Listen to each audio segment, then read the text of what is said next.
Hello, I'm Monica, and my stepmother hated me so much I had to move out. But let's start from the beginning. My mom died when I was around 3 years old, and it made my dad miserable because he loved her very much. For years, he was single, not even daring to start dating again. But when I was 14, he met Taylor.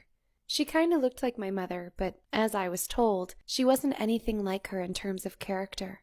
My dad asked me if I would be okay with this, and of course, I said yes because I wanted him to be happy. Soon they married, and Taylor moved in with us, together with her son James, who was 12 at the time. At first, everything was all right. My dad and Taylor loved each other very much, and James was quite easygoing. I hadn't seen my dad so happy in years. But soon I started to notice how Taylor was manipulating him. She would always make him adapt to her lifestyle, and if she did something wrong, she turned everything around so it was my dad who was at fault. I wasn't having any of it, and Taylor disliked my attitude and started treating me badly and always blaming me if something happened. Even if James did something, it was my fault. For example, she would get angry at me because I didn't wash the dishes, even if there was only one dirty plate, and James ate from it. It was me who got lectured by Taylor. And that's the least of things she would say or do.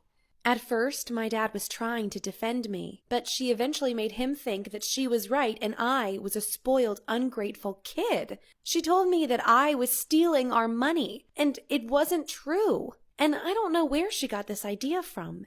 By this point, our entire family turned on me. Taylor was as condescending as ever, and if I tried to defend myself, my dad would go, "Don't talk with your mother like that." I, of course, answered, "She is not my mother and she never will be," which would make my dad angry. And James listened to all of this and started to see me as a villain too, and Taylor was turning him against me as well. Why did Taylor do that? I guess she didn't like how much attention my father was giving me, which was understandable because I am his daughter. Ugh!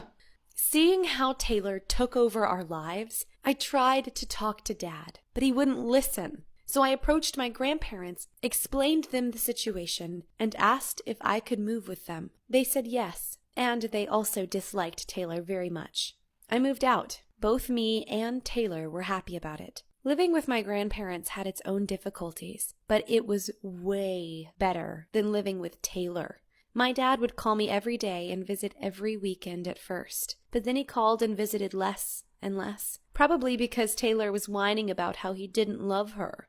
My dad was trapped, but it was his decision, and while I still loved him, I couldn't simply overlook how he treated me.